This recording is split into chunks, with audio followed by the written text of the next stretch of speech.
every generation must find its own mission and not betray that mission.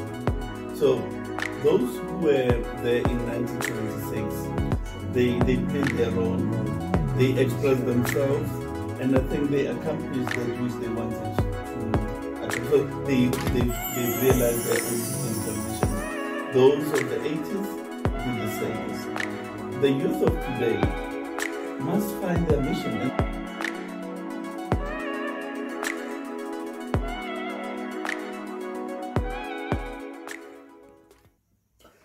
This is about fair to welcome to yet another scrumptious episode of our SJV Conversation podcast.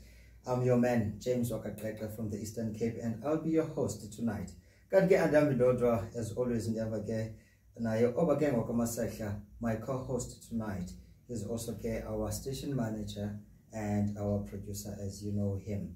Kanke, before I give him the slot to introduce himself and tonight's topic, tonight we have His Excellency. I know he won't like it to be called His Excellency, but Mr. Sai Mababolo is here in the studio with us.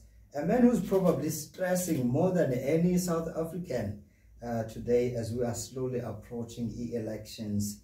He is also the deacon of the Holy Mother Church, the Catholic Church of our SACBC. Behind the scenes, amadoda amakhulu unkabza ndikabza indoda enkulu kakhulu eyogqitha amanye amadoda okanye ke naye ke indoda entsha apha eseminary umpho. He's behind the cameras. Nizwile kukhala xhaxha. That's him. So welcome guys, and we are so happy to have you all. And we're going to get, before I give to Obakeng, Deacon, you are most welcome to SJV. Thank you very much. I'm happy to be here and to be part of this conversation. And feel free. You are home. Indeed. We are your sons. Yes. We are your brothers. We are Indeed. your colleagues. Yeah. Everything that you may think. Sure. Obakeng, do you remember Mama Jack? There was Mama Bolo. Mama Bolo. Are they related or what's happening? The deacon will tell us. The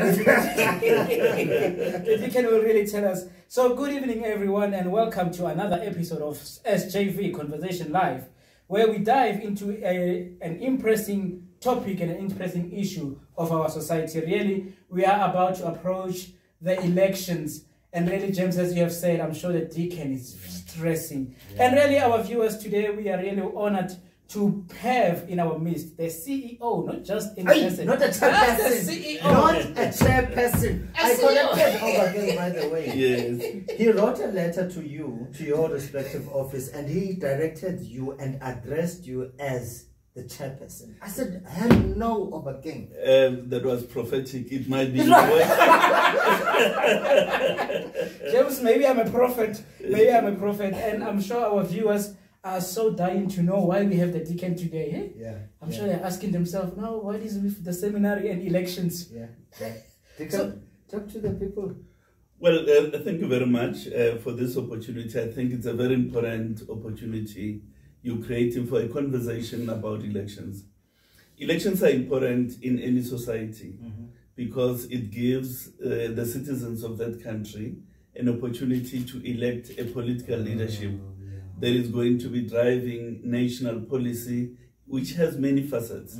Policy regarding economy, policy regarding foreign affairs, policy regarding schooling and the requirements for schooling, and so on. So the decisions that people make by casting their ballots, they are making profound decisions about the future developmental trajectory of a country. Wow. So, which is why it's so important that everybody, including the students here as SJV, to take part because this is a collective decision we all have to make.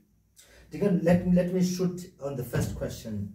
What is the role of the IEC in the democratic states like South Africa? What is you are the electorate independent. Commission. Yes. For goodness sake, and what is your role to South Africa that is 30 years in democracy? Well, the role of the Commission, the Electoral Commission, is drawn from the provisions of the Constitution. Okay. The Constitution contemplates a framework, a constitutional architecture where there's an independent body, separate from government, separate from parliament. Yes. Independent in that way. Is to fulfill the function of registering voters and have them on the voters' roll, organizing elections according to the law. So essentially, that's the role of the Commission, to discharge its responsibilities without government direction, without party influence, so that that's the what I process actually is wanted free and to fair. ask, in the sense that if it was affiliated with any political party or government, for goodness sake, or parliament, what deficiency would it have, in a sense of how would it fail if it was not independent? Yeah, well, the independent characteristic of the Electoral Commission is crucial because it ensures that we are free from political direction. Okay. And by that I mean we are free from party political direction. There's no one party which is in government that can say do things in this way, do things the other way, this one we don't like, he can't run, and so on and so on. So you're not directed, you're on your own. Okay. We are on our own. We've got to reach the decisions independently, but our decisions must also be predicated in the law. They must be grounded in the law so that they are defensible, because our decisions can be challenged in the courts. So they have to be lawful decisions that can be defended, as I said. Wow. Okay. Maybe to our viewer who's watching this podcast and who wants to know what exactly is the key role or the key responsibility of your department, what would you say of the Commission? Well, the key function of the Commission is to ensure that we have a voter's roll. And the purpose of the voter's roll is multifold. One, it ensures that only those people who are qualified to vote are able to vote. Okay. You know, for instance, foreigners can't vote in South Africa. Sure. Okay. You've got to be a South African citizen Yeah. to vote. So that's the first important value of the voters' roll. The second value of the voters' roll is to ensure electoral planning, because with the voters' roll, we know that if this was a voting station, 4,000 people are registered here. We are therefore able to provide supplies equivalent to cater for 4,000 people. And then the third point, which is also important, the voters' roll also helps political contestants, be they political parties or independent candidates, to know where the people are, so that they can go and campaign and mobilize them to vote for them. So it's very important that you have a voters' roll. But the function of the Commission doesn't end there. Once you have the voters' roll, you must run candidate nomination. To say who wants to be president, who wants to be a candidate, independent candidates, and so on. All that is done by the Commission. So someone can come just out of the blue, individually, to campaign. Yes, you've got to. Okay, maybe let's go one step back. The president calls an election day, 29 May. The Commission must publish an election timetable. What is the time frame between? Roughly 90 days between the date on which the president proclaims to the date of the election itself. So that 90 days, it's important because we must publish a timetable that says, if you are interested in being a candidate, you must submit your documents by this date.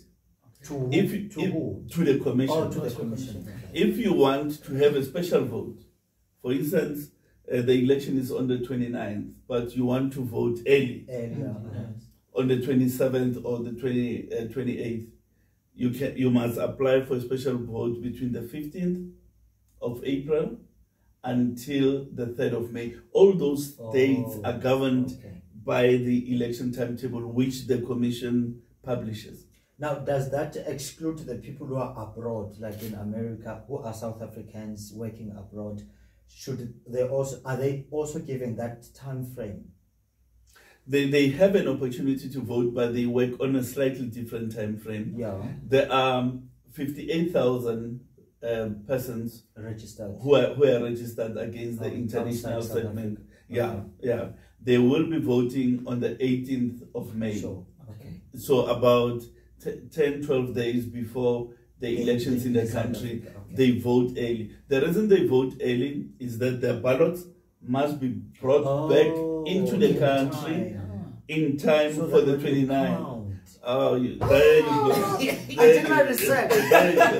Guys, I'm going to ask the ticket now to conscientize us. Why is it important for us, young people, to vote? I know. I'm one of the guys who have been influenced, Deacon, yes, by elders, friends, people who are older than me who have voted before me. Probably they voted in 1999. Some would have probably voted in 1994, the first elections. But people are telling us a lot of stories, you know, that you don't have a voice. You vote, but nothing happens. Okay. Today we have AMA 2000. By the way, we are not AMA 2000. Oh, yes. I can see that. I can see with the maybe the dress code. photographers and the cameramen are, but I'm not going there anymore. Not us. But what words would you give to a young person, a Catholic for goodness sake, who is in church, you know, who tries their best, you know, in their ability, but they are told these stories, like me. What is the importance? I know you said a little bit about that in the beginning, you know, the importance of having your voice in the country, you know, in decision making and all that. But please talk to young people in the church. Every generation must find its own mission, and not betray that mission. So those who were there in 1976, they played their role and they expressed themselves, and I think they accomplished that which they wanted to accomplish. So they've realized their own historical missions. Those of the 80s did the same. The youth of today must find their mission, and that mission, in my view, is to ensure that we build a prosperous society, that young people are given opportunities to be in school, to be in college, to be qualified, so that their own human potential can be fulfilled. Because without education, that human potential will never be fulfilled. So that's one. Two, once they have some kind of qualification, opportunities must be created for them to flourish in the open market. That's what that's why the youth must participate and find leaders in society who can help them accomplish the elements of their mission. Wow. But you can dwelling on what James has just asked now.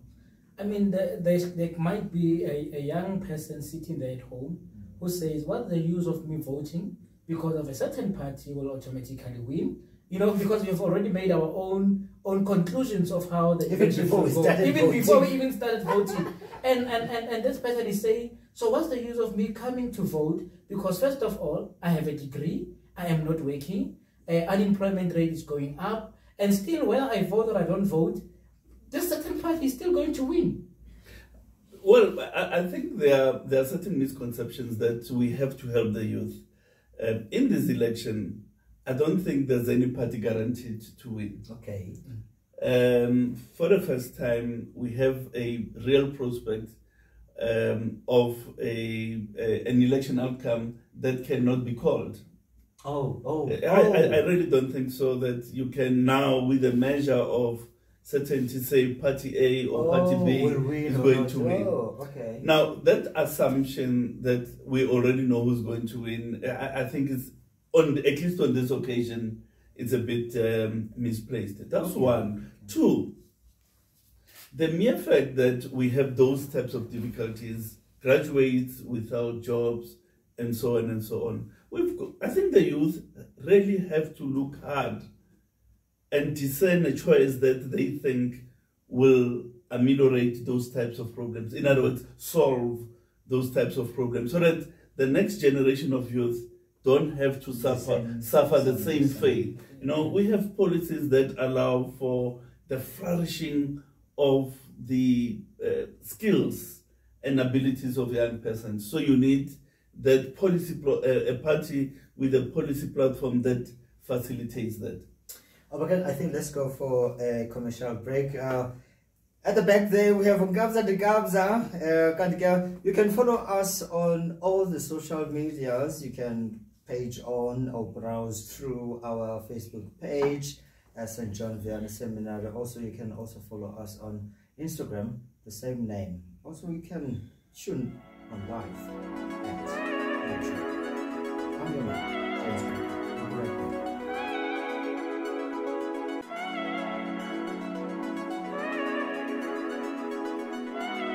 Every generation must find its own mission and not betray that mission. So those who were there in 1976, they played their role, they expressed themselves, and I think they accomplished that which they wanted to. So they realized their own conditions. Those of the 80s did the same. The youth of today must find their mission.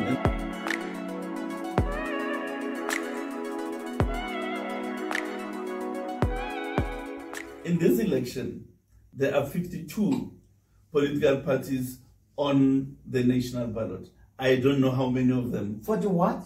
52. 52 on the national ballot paper. I don't know how many of them will make it in the House. Now, there are 400 seats in the National Assembly, in Parliament, and across the provincial legislatures, there are 487 seats. So in total, the seats that are being contested in this election is 887 seats.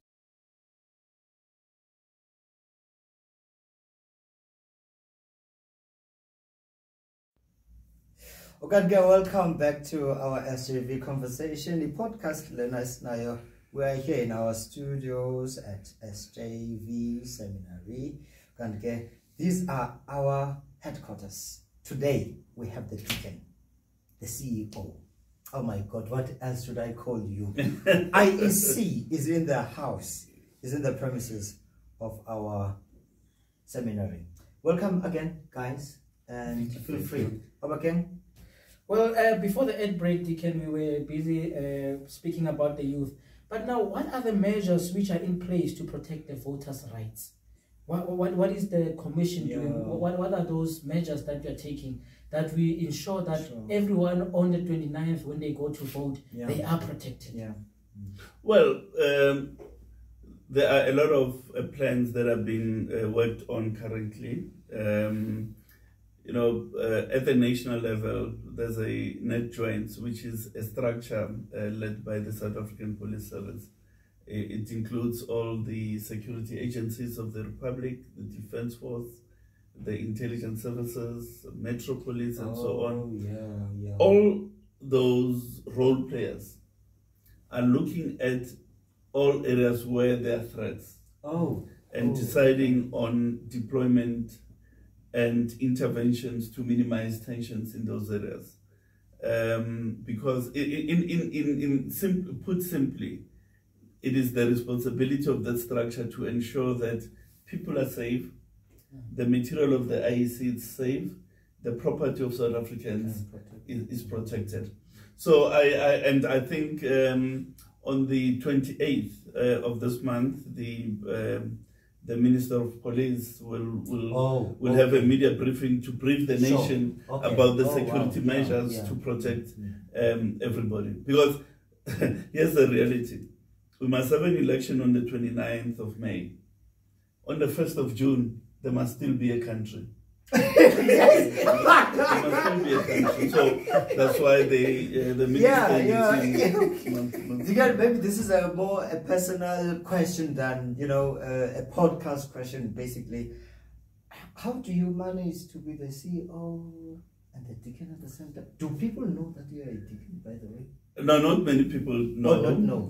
Not many people know. Colleagues. No, some. Well, the majority of them know. Majority know. Okay. Yeah, they know.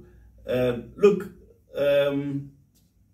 it is about sharing your time because, as you can know, ministering in the church is time consuming. Sure, yeah. You've got to be giving catechetical tuition and so on. You've got to be involved in the pastoral program of the parish and so on and so on. You've got to be involved in the liturgical ceremonies of the church and so on. So it is time consuming, but your work is also time. So it's about finding a judicious balance between those two demands.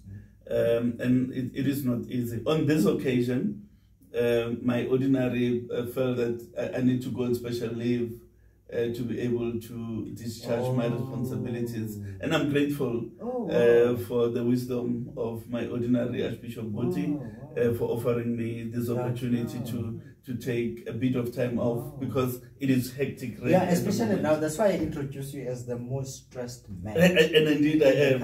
And I mean, I'm sure political parties are not stressed as you, but you would be stressed because first and foremost, you are independent and you have to look out to all this smooth running of the fair, free elections.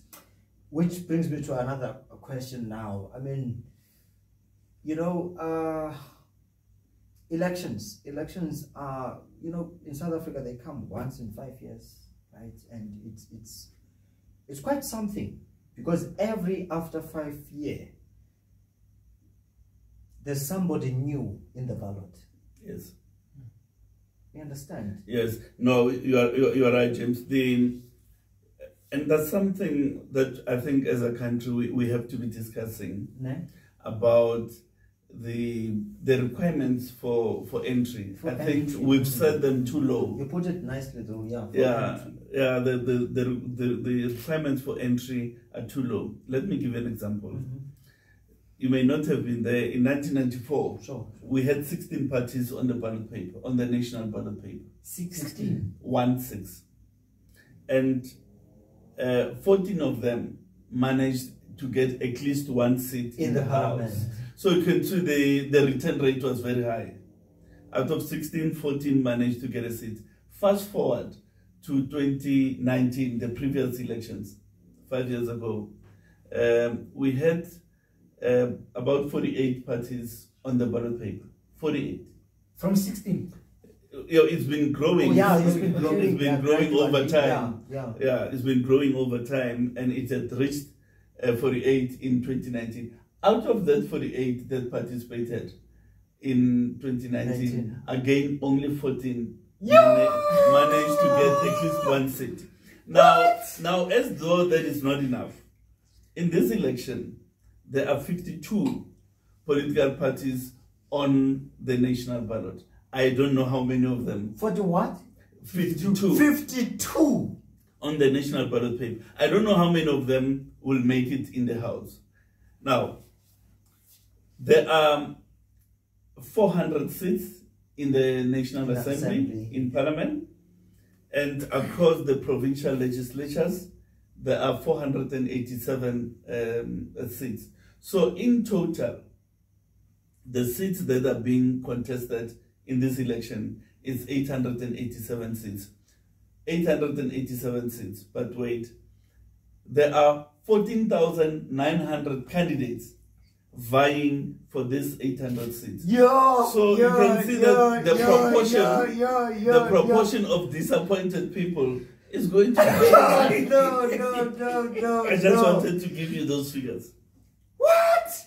Actually, it was coming to my question. To say, I think South Africa is one of the countries which has so many political parties. Do you really need so many political parties, Deacon, as you look at it? America has like 2 or so. Maybe even before, maybe using America as well, that you mentioned America. Yep. Don't you think that it's time to vote for a person rather than a party, an individual? Look, that's a debate we must have. No. Because there are pros and cons sure. To any option. The issue of a direct election of the president, which is what you're talking about, such as you have in the US, the advantage of that is that the person who is elected carries a direct mandate from the electorate. So it's a positive thing. But on the downside, you need to be a well-resourced person to do it. Is that so? Of course, because... because no party is behind you or no something. Party is behind you. Are an individual. Okay. Yes, you must be a man or lady of deep pockets. Because to run a political campaign doesn't come cheap. I never thought of it that way. So it means, therefore, that by that option, you've already excluded James, Obakeng, and Sai, because they are not of deep pockets. You know what I'm saying? So it's a good option, but very few people will be able to sustain running for that office purely on financial considerations. You know, I've been asking myself again about this funding of political parties, which never made sense to me all these years. Now that you have put it that way, you know, but also in America, for instance, you know, I mean, you wouldn't be president who campaigned individually and your pocket is like James's pocket. You know, only half a finger can go through, you know. So I didn't know about that you've got to look at your pocket. Yeah, of course. And how deep it is. Yes, well, you need to have deep pockets, but of course you can fundraise, which brings up another dimension. You can fundraise, but remember always that when somebody gives money, they may say it or they may not say it. They have expectations. Something in return. So for something in return. If it's business, they want certain policy positions that will be favorable to their business operations and so on. So you've got to really look at that question quite carefully, whether you want the type of individual running for presidential office. There are people in society who are calling for it. And I think it's not a debate that you can just rush into. You've got to look at the South African situation quite carefully and see whether that needs, at where we are as a society in our evolution as a democracy, whether we are at a point where a direct election is necessary. I don't know if it seems to me, that deacons like IEC. I had a deacon in my parish, home parish. He's late now. It was Peter Chefu. I know Bro Peter. Oh yes, yes. I know. Bro. We used to call him Bro Peter. May his soul rest in peace. A huge guy, like in Kabinde, in front of us. Kabinde, you won't see Kabinde. Kabinde is behind the camera tonight, so you will see Kabinde maybe next year in the Christmas, maybe, or maybe. Oh, he's also a cameraman in the choir thing. What do you call this? The concert. The concert. So yeah. Peter Chefu was as big as Nkabinde. He was my best friend, by the way. Okay. You know, I am his vocation. Okay. Hey, Dikansai, you know, when I think of Peter Chefu was a saint. Yeah, in a spirit. You know, Peter was living his faith, and he would not even compromise in the church when he preaches or something. You know, Deacon Chefu would be there and say, guys, go and register. Be the voice that you would want to hear. Yes, you know, exactly. He always wanted to quote Mother Teresa. Yeah. So, hence I said to you, the deacons like the IEC. Am I wrong? No, you're not. I'm not. I know, Bra Peter Yeah. Chefu used to work in the IEC office in East London. And I've known him to be a very godly human being. Wow. Talking about you, Peter Chefu, I would like to ask you another question, Deacon, about the role of political parties and also, you know, civil society. I'm sure all of us in this studio now, we are civil servants, you know, of the country in one way or the other. All of us have got to contribute something to the country in one way or the other.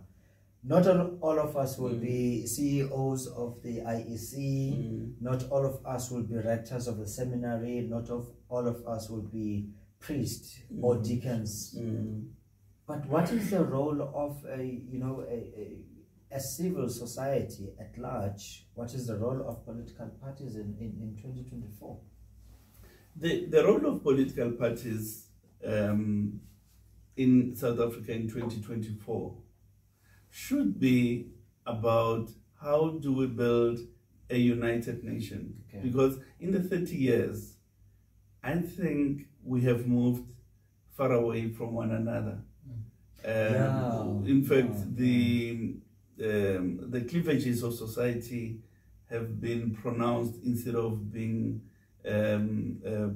resolved, you know. So in our racial groups, we are beginning to move far away from one another. And the political parties in the country, I don't find them to be giving people the message of trying to bring them together, to realize the oneness and the fact that our collective destiny is what must bind us together. We are bound by who we are as South Africans. We are bound by our own common history. Painful as it may be, we have one common history and we need to be coming together.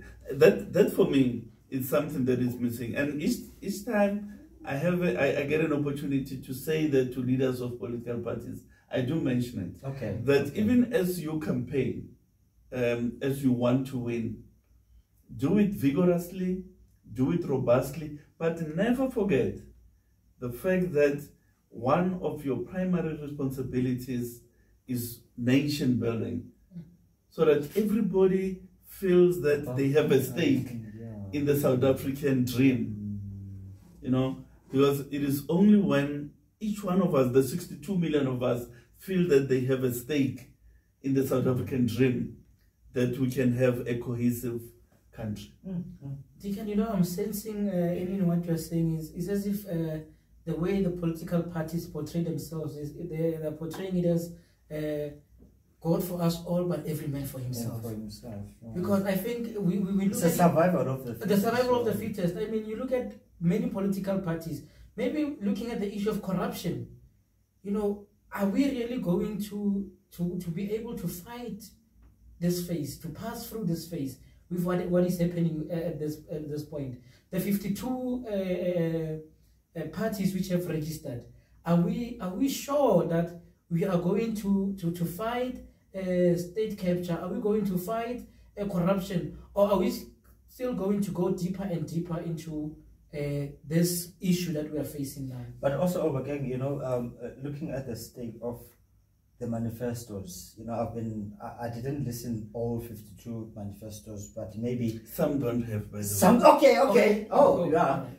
But in those maybe 10 or 11 that I have listened to, yes, they all sound the same. It's just a change of wording. So we have a state, a country that has 52 political parties contesting with one manifesto. Yeah. No, look, I think you're right. Your observation is correct that if you listen to the manifesto, there are no fundamental differences. Maybe two, three, sure, which actually says to you that you rather, it would have been better if people were coalescing around the same ideas rather than using the same ideas to splinter. But, politicians are who they are. As the Commission, we now have to manage this mammoth responsibility. We must manage this mammoth ballot paper. That's what I guess we are called to do, and that's what we will do. Okay. In this election, there are 52 political parties on the national ballot. I don't know how many of them. 41? 52. 52! On the national ballot paper. I don't know how many of them will make it in the House. Now, there are 400 seats in the National Assembly, in Parliament, and across the provincial legislatures, there are 487 seats. So in total, the seats that are being contested in this election is 887 seats.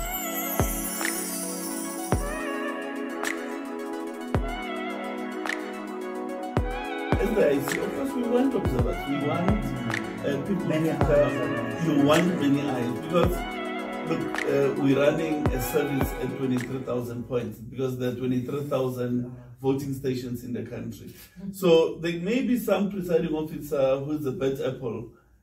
So you want that additional oversight from party agents, from the agents of independent candidates, but also from observers. Good. Okay, guys, we are on our SJV conversation. This is our podcast. Please enjoy this moment. As I said with Obakeng earlier on and other presenters, that in the future we would have you live on the studio to ask your questions direct to the person or the guest that we would have that day. Now we are diverting things, Deacon. We're changing the cassette. The cassette. We're bringing more serious stuff. As the choir members, you will change the tune now, especially if the tenor is not working. You find a way to give the tenor's responsibility to the altar. Yes. Or bass, so that you don't find yourself closing the choir before time, because the adjudicators are there. Gabinde and Mpo are there behind the scenes adjudicating us and all that.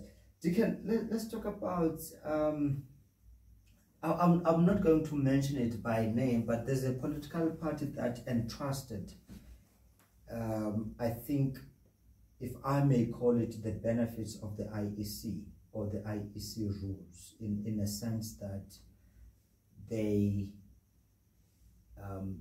for those who are in America, South African citizens to vote, that was given to the American government to take care. To be honest, for some of us who follow politics and stuff, it didn't sit well, honestly speaking. To just jump to that kind of a conclusion, to have your people as this political party, to precisely ask a particular government, a white government, for goodness sake, in that without any prejudice in this, How did you feel as the IEC? No, look, we knew that it was a wrong approach because the norm, the acceptable norm in this types of thing is that multilateral organizations are the ones that are invited. Oh, yeah. Such as the UN, sure. the Commonwealth, the European Union, African Union, SADC, and so on. And I can confirm that the African Union has already been to South Africa. They've had their preliminary observer mission. The SADC observer mission, the preliminary team has been here and met with us. The EU, they won't be sending a big observer team, but they're sending a technical team. And we've extended invites to the Commonwealth. Though the multilateral institutions are the ones who ordinarily and under normal circumstances send observer teams. So the American embassy did indicate that they won't be sending. They can't actually. To your office. Yeah. No. Yeah. Yes. We're meeting with them actually on the 29th as well. Oh. But they issued a letter. They issued a public letter to say they have confidence in the Electoral Commission. Oh, wow. They don't think it's necessary, Yeah, and in any ways, it doesn't happen that way. It is not an acceptable way of doing things. Is that so? No, it is. So it was just a bridge out of the of a gap or something. It's a political preference of a party, kind of oh. But it's normally not done that way. What, as I say, multilateral bodies are the ones who send observers, and there will be observers. Because I think we must mention that as the IEC, of course, we want observers. We want people many to come. You want many eyes because, look, we're running a service at 23,000 points because there are 23,000 voting stations in the country. So there may be some presiding officer who's a bad apple. So you want that additional oversight from party agents, from the agents of independent candidates, but also from observers. Okay. Oh. So, Deacon, this is very interesting. It's very interesting because sometimes I think also maybe that's what also makes people not want to vote, especially with the incident which happened. I think it was 2019 when they were saying they got other ballots which were thrown by the wayside. And I believe maybe having this extra eyes, we are trying to hinder on that. And maybe that also will bring what the commission is to ensuring. How are you ensuring the integrity and the transparency and the fairness of these votes? Well, there are a lot of things that are inbuilt in the framework to ensure credibility of the process. Before I deal with them, though, let me deal with the issue of ballots on the side of the road. You know what happened? You remind me of COVID-19 when people were testing and all their papers were, results. Like in the Eastern Cape, Yeah. When you say, by the roadside. Yeah, by the roadside. The presiding officer counts the ballots at the voting station. If SJV was a voting station, they'll count here and fill a result slip in front of party agents. And the party agents must countersign the result slip to confirm that the count of votes attributed to them is correct. Is correct? Okay. So they countersign. Now, the presiding officer logs the ballot boxes here. He leaves them here because he must rush the result slip to the local office where capturing of that result is going to be happening. Yeah, the data capture is going to be happening. Some wise person breaks here, takes those boxes, goes, throws them next to the road. Why? To undermine the credibility of the process. Yeah, so we are working on not leaving them behind and locking them, but taking them when we move with the results. But here's the thing. When the voting station opens at 7 on the 29th of May, the presiding officer's duty is to show all party agents and observers that the box is empty. It is not being by 7. By 7, you must show them. Here's the box. Empty. It's empty. This is what we're going to be using, and seal it in front of everybody. When the voting is done. No, just put before it starts. So you see now it's empty. Now I'm sealing it. I'm putting it together. I'm sealing it in front of you. Here are the seal numbers. Oh wow! We give them the seal numbers. Then voting happens the whole day. Wow! When the voting station closes at 9, he or she must say, remember in the morning I said the seal is this. Repeat the seal to them to show that this thing has not been interfered with. Oh. And then counting happens in front of everybody. And then after counting, a result slip is filled there and there in front of everybody. Nothing gets transported. Oh, yeah. And here, no, when it was transported... We can even have an accident. You can even have an accident, for goodness sake. So, and then after counting, then they fill in the result slip. Then the result slip is taken to the local office of the IEC. Nearest, in other words. Yes. Would that be the nearest? Yeah, the nearest office of the IEC. When it reaches there, a number of things must happen. Firstly, it must be verified that it's from a legitimate voting station, because each voting station has a unique voting station number. Okay. So that there's no bogus voting station. Number two, that result slip is scanned into the system. You scan it to create an image. Oh. Now, once that image is scanned, it's available to all political parties who are at the result center. Oh, just like that? Yeah. So the physical thing is scanned. Once it's scanned, all 52 political parties will have access to that image of the result slip on the system. Wow. Now, after an image is created in that manner, the results will now be data captured. Oh. And it's a double capture system. You capture once, the screen goes blank, you recapture again the same information. Then the system verifies the first capture again. Wow! To check whether there's nothing untoward. But it doesn't end there. Okay. It doesn't end there. After the result is accepted in the system, after the two captures, there are independent auditors. In this election, the independent auditors are led by Grant Thornton. It's an independent audit company. Okay. In South Africa? In South Africa.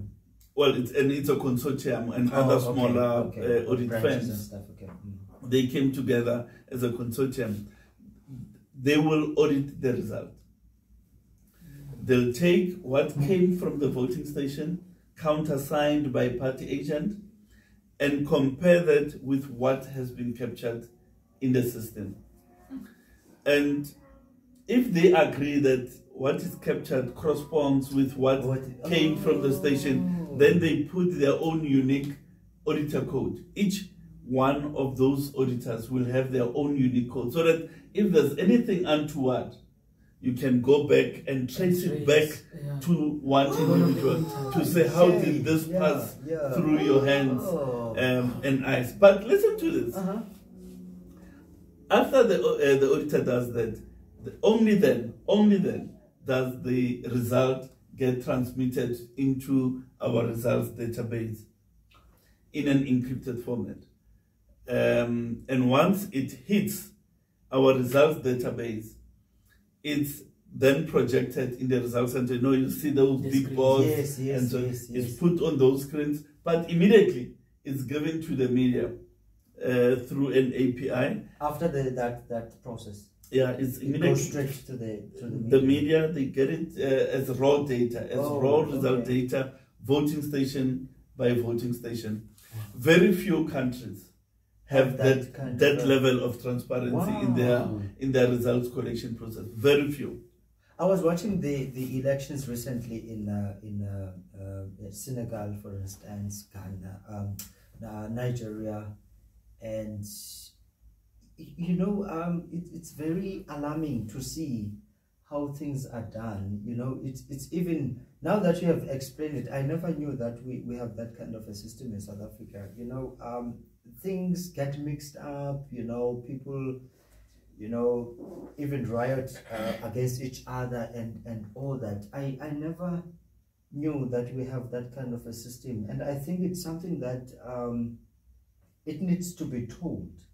Yeah, it's a story that must be told. It's a story that must be told, honestly speaking, because people, after this podcast, someone would say, maybe, if you didn't mention that part, that how do we know the transparency of the system? And I mean, there are people, Mr. Sai, who think that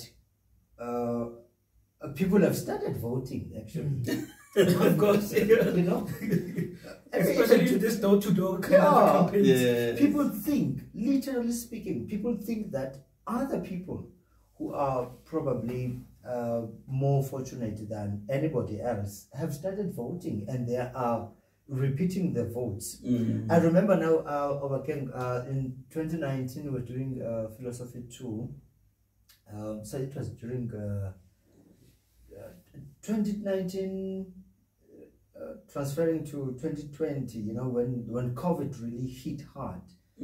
Just before the intense lockdown, we were because we were the bigger group that year or those years. I think we still are the bigger group. We were 40 something as students then in one class, and we had to be taken to the hall just to give that distance in between the stuff.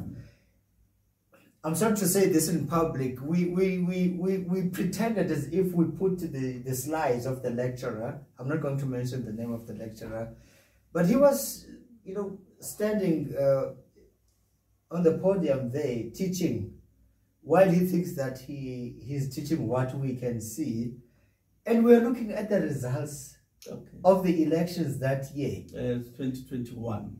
2021. You are right. So he would say something, and then all of us, or some of us, would say yes, and he thinks that we understand the point, but we are seeing the graph. You know, the graph is going up and up. So now that you have mentioned that kind of information, I never knew that there's something like that. And how much do you do as the IEC to make the people, you know, to conscientize people to know about that kind of a system? Because they literally think that people have started voting. Yeah, no, we are partnering with media houses. In fact, I've been going to all newsrooms to try to teach the journalists about the results process, and to request them really to get out that message, of how of the checks and balances that are built into our results framework. And it's so unfortunate because other countries are coming here to benchmark and to implement what we are doing. Sure. And we've been doing it for a good number of years. With each election, we make adjustments and improvements. But it's been in force for a while now. Would you, as the IEC, for instance, give let me call it another IEC from another country, let's say Congo? I mean, you are right. We helped Congo. They came out here. Did they? Yes. Okay. We showed them how it worked. We gave them the specifications that they needed, and so they tried to implement it in their last election in December. Sure. Of course, the facilities there are not as good as here, but you could see that there's an attempt to emulate that which we are doing. Okay. Do you foresee a collusion just like with municipalities and government this year? Because earlier on you just mentioned that really this year we cannot be so sure of which political party. Can we have different parties being in government at the same time? Well, it really depends on how the voter votes. It's a choice that is rooted in the choice of the voter. Whether it will happen or not, I can't predict. But if it happens, we're going to need a lot of political maturity on the part of politicians to make it work. Because our own experience in local government is not inspiring.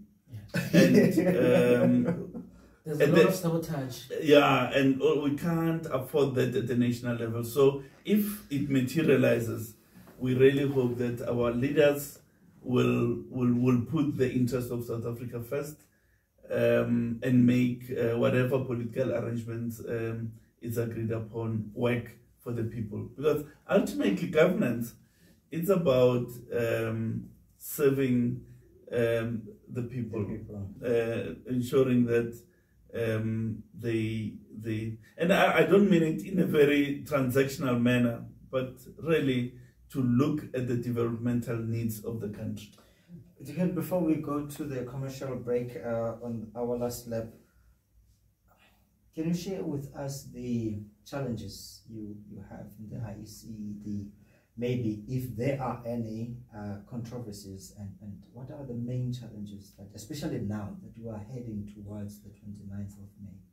Well, there are a few challenges, and there will always be. Yeah, when you run a program as massive as an election, you can expect a number of challenges. First of all, it's litigation. South Africa has become a very litigious society. When people don't comply to the law, instead of saying, oh, tough luck, I didn't get it right, let me go prepare for the next time so that I do it well. No, they take you to court. So there's a lot of litigation. In fact, just this past week, the Electoral Court dismissed 11 court matters. 11. And all those 11 matters pertained to people who submitted their candidate list late, or they didn't comply with the requirements, or they didn't pay the election deposits. So instead of saying, no, we got it wrong, let's go back home and review how we got things wrong and improve for the future. No, and I think throughout this whole election season, you're going to see a lot of cases. So which means the Commission must build its own legal capacity to be able to respond at short notice to that type of litigation. That's the first challenge. The second challenge, and it's an internal challenge, is you're running a service at 23,000 points. 23,000, which means you're having 23,000 presiding officers, all with different attitudes, different levels of education, different personalities, and so on. You take them through the same type of education, training. You take them through the same type of training. But on the day, you have an inconsistent application of the rules, and that does create some angst amongst people and so on. So our internal challenge is to ensure a consistent application of the rules across the 23,000 points. Is the most difficult thing to achieve. Yeah. Okay, let's take a break. Let's take a break now. Wapulapuli siselapha kwi-studio sethu kwi-headquarters SJV. Siyabuya. As the IEC, of course, we want observers. We want people many to eyes. You want many eyes, because look, we're running a service at 23,000 points, because there are 23,000 voting stations in the country. So there may be some presiding officer who's the best apple. So you want that additional oversight from party agents, from the agents of independent candidates, but also from observers.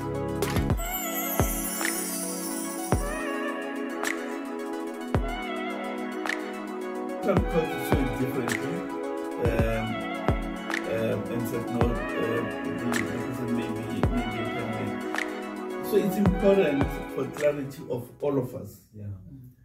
For the Concord to evaluate that issue and give us the correct legal position, so that for the future, no one is confused about whether is the Commission that must be dealing with that issue, or is Parliament that must be dealing with the issue, so that the Commission is not seen as going beyond its scope of responsibility. So that's really the reason why the Commission has taken the matter to the Constitutional Court, to ensure that in this case, but as well for the future, we know what the legal Kondizi kwakhona magenge silapha ke SJV Studios sikwi-podcast yethu sihlelika naye umhlekazi we-IEC umdikoni webandla uBrasai. Hola Brasai. Hola. Brasai, let's conclude this thing in a way. Yes. Brasai, what are the reactions that you might get from, it could be African countries, it could be European countries, it could be the Americas or wherever in the world, the Bermudas. Do you get feedback from certain countries? I'm sure not all countries would give you feedback about your IEC and stuff, but if there are any feedbacks, what kind of feedbacks, and do they play a role in improving or maybe to kind of eliminate some things in the IEC? Well, there's quite a number of feedback we receive. Firstly, we are chairperson of the Association of World Election Bodies. That association has its headquarters in Seoul, in South Korea. Oh, okay. We got into that role because of the we are considered one of the quality EMBs conducting quality elections. We are also vice chairperson of SADC ECF, Okay. SADC Electoral Commission's Forum. We are also in the executive of Association of African Election Bodies. Now, all this role is affirmation of the confidence that people have in the South African IEC. Yeah. Now, there's a project called Electoral Integrity Project. All right. What it does, based on 10 factors, it looks at the quality of elections in each country. Oh. Now, in terms of that project, do you register for that or what? No, it's people it's political scientists who evaluate your elections according to a set criteria of 10 factors. Oh. So, in terms of that project, South Africa is the second most effective EMB on the African continent. After what? I think number one, they had Cape Verde.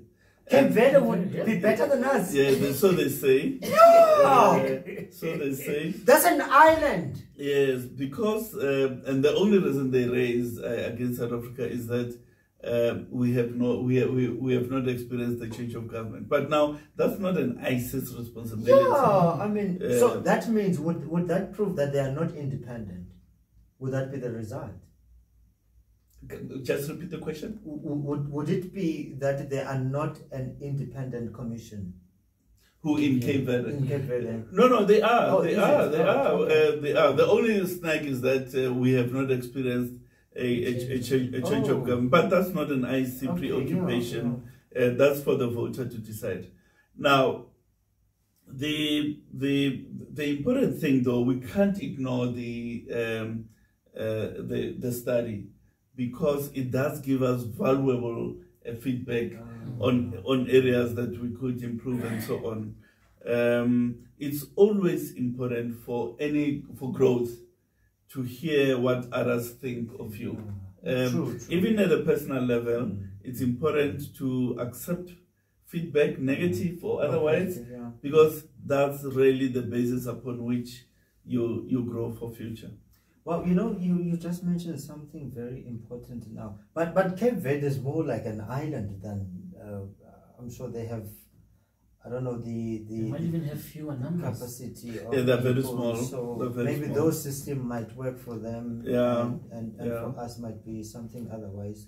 No, look, for me, it's not whether we are number one or not. It's whether we have complied and we have vigorous systems that ensure credibility, and about that I'm confident that we have put in place vigorous that will withstand scrutiny. That's what really is important in elections. But are there countries which sometimes try to influence the IEC in a way? Because everywhere there's corruption Are there other countries who might want to influence you onto how to run your own elections, or each and every IEC does its own thing? No, each and every IEC does its own thing according to the domestic law of that country. Of course, we in the SADC ECF, for instance, Electoral Commission's Forum of SADC, there's a lot of cross-learning. We influence each other by cross-learning, seeing at good things that are done in one environment that can be used to improve in another environment. So, and again, it's important that we have that sister exchange. I can tell you that in a year, we host no less than 30 visits from election management bodies, be they from Iraq, Is that so? be they from Africa, be they from Asia, and so on and so on, no less than 30, who come to learn from the South African experience. Wow, wow. That means you are big, and I think that needs a kind of observation. Maybe you should take that as a kind of a slot to improve what can be done better in every year. I'm sure in 5 years from now, you would have learned something from these elections. Maybe you would have 62 political parties, yeah. and Maybe you might even have one, James. most probably, and you have one political party and 62 manifestos. Yes. It happens at times. Deacon, let's move on just observations as the CEO. If you were a politician, what would you do differently? If I was a politician, I would concentrate on rebuilding the infrastructure of the country in all its facets, especially economic infrastructure. I would concentrate on galvanizing people around a common vision to which we all work, even as diverse as we may be in our political parties, as diverse as we may be in our racial configuration, and so on and so on. But we need just that one thing that we say, the 62 million of us, this is what we are working for. This is our vision as South Africa. And that has been elusive over the past 30 years. And we need to build that so that, you may be you may be Methodist, even you may be Catholic, whatever, but you know that the South African dream is about this. Yes. You know, are you suggesting that I have a South Africa that I would want? You probably have your own. Obakeng has his own, and even the guys behind the scenes have their own South Africa. Are you suggesting that those South Africans that we have here in the studio now needs a kind of a conversation, to hear each other, to understand what our needs at different levels, at different perspectives, and are you saying that it is a suggestion that we should sit together, discuss about the South Africa that I want, the South Africa that you want, the South Africa that he wants? I think there are in all of us's vision of a South Africa, there must be one common kind of a thing, thread all of us, to which that binds us together. Because if we don't have that, we will continue moving from one another instead of coalescing around that one dream, one common dream for South Africa. Maybe it's difficult, it's easier said than done, but it's still worth pursuing. Because South Africa is too precious a country for us to destroy it. What are your hopes for this 29th of May? What are your hopes? What do you, as an IEC, what do you want to achieve? Something better and different than 2021? No, well, the important thing in this election is that we give everybody an opportunity to record their political choice. Okay. It's quite important. That we count whatever is the cast ballots and announce a result that reflects the choices of South African people. And lastly, that the resultant government is a government that can embrace the fundamental wishes of South Africans and work for a developmental state that looks at the needs of people. Before I give you over, Gang, maybe for your sum up questions, Rasai, why would politicians come when we are about to vote to give us food parcels, buying school uniforms, paying for our school fees at times, building bridges that will collapse next year? 3 months down the line, basically. What is your role? I know you are independent, but Yeah. do you touch base on those? I mean, people are really tired of this. No, it's not a matter that is within the scope of the IEC. The IEC is an election management body. But I think these are things that the voter must look at and bring into their process of discernment about how they're going to be voting. Yeah. So people must reflect deeply on who they're going to be voting for, why they're going to be voting for whoever they wish to vote for, and reflect on those dynamics as well. Obakeng, on your last remark? Just for interest's sake, I'm going to move a bit, to shift a bit.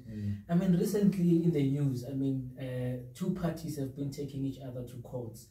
And I think just recently the people's interest, they were talking about your commission on its own taking this specific party also to court to contest the decision which was made. What can you say about and we also this saw part? your news, you see? Yeah, this week. Because Yeah. I think You're in our front pages this week. with what's happening, James, I think should someone else or another party want to register and have their president who also has maybe outstanding trials and other things, will the commission be able to also get that person onto the voting ballots in future? What's your take on that one? No, look, the Constitution is very clear in terms of membership of the National Assembly. And one of the prerequisites for being a member of the National Assembly is that you may not have been sentenced to a period of 12 months without an option of a fine. Oh, yeah. Now, the Commission implemented that, and I thought it's important that the Commission implements the provisions of the Constitution. Now, the Electoral Court saw it differently and said, no, the person may be a candidate. So it's important for clarity of all of us, for the Concord to evaluate that issue and give us the correct legal position, so that for the future, no one is confused about whether is the Commission that must be dealing with that issue or is Parliament that must be dealing with the issue, so that the Commission is not seen as going beyond its scope of responsibility. So that's really the reason why the Commission has taken the matter to the Constitutional Court, to ensure that in this case, but as well for the future, we know what the legal and correct position is. So should it happen that now the court says this political party cannot participate, so it needs to be removed from the ballot, or it's too late for that? I think Obakeng is fighting for, he belongs to that. No, I'm party. not. I'm just. He wants. I he mean, wants our it to viewers. win. So please answer him the way he wants to. No. is not about the political party. The political party is on the ballot. There's no problem with the political party being on the ballot. What we are dealing with in the Concord is the candidature of the erstwhile president, Mr. Zuma. And that is different from the party itself being on the thing. And I think, thanks again for raising it, because there's a lot of confusion out there. People think that we're saying MK won't be on the ballot. No, MK has met and fulfilled the requirements. The question is whether this Mr. Zuma, the erstwhile president, because he's been sentenced to 15 months without an option of the fine, is he qualified to be a member of the National Assembly? And we need clarity on that once and for all. Wow. I think that also goes back to the Constitution, doesn't it? It's in the Constitution. Two times already as president, but he can still be a member of the National Assembly if there was no prohibition from Section 47(1)(e) of the Constitution that says if you have been sentenced to more than 12 months without an option of a fine, you may not be a member of the National Assembly. So let's get clarity. Nothing will hurt us from getting clarity. Yeah. Mr. CEO, on our conclusion, any last words to the voters out there, even those who are not going to vote this year, maybe in 5 years to come? Talk to them. They are your people. Yes, 29th May, let's all go up, those who are registered. Come make your choice. It's not important for the IEC who you vote for. That's your choice. But an election gives you an opportunity to involve yourself in the political direction that the country takes. Without you, people are going to decide for you. Be part of that decision by waking up early on the 29th, go to your voting station, make your choice. Mr. CEO we IEC ulapha nathi SJV silapha eJohn Vianney kwistudio zethu kwi-headquarters silapha ke naye sizambiza kwakhona if you want to hear more about the IEC and how it operates. Silapha, we are your men. I'm your gentleman, Obakeng Masakya, my co-host. Yes, thank you very much, James. And that, as James has already said, it concludes our insightful conversation with our very Reverend Deacon Sai Mamabolo, the President, or the Chief Electoral Officer of the Independent Electoral Commission. Deacon, thank you very much once again for accepting our invitation and for also shedding light with us on this. And to you, our dear listeners, thank you very much for tuning to this episode of SJV Conversation Live. We will hope that this discussion have really enlightened you and have really given you food for your thoughts. Don't forget to subscribe to our podcast for more engaging conversations. Until next time, stay informed, stay inspired, and keep the conversation going. Please be careful out there, you know, be careful. It's critical times now, so please be at home and on time. We need you as the church. And before we close, we have a tradition here. So, Deacon, I'm going to say something. You're going to say with me and Obakeng that we are feeling scrumptious. Okay? Yes. Are you ready? I'm ready. All right. Yep. We're feeling what? Scrumptious. Makenge, kondisi, sikano prasai up, IEC CEO. We are feeling scrumptious. Hey, tada. Until next time.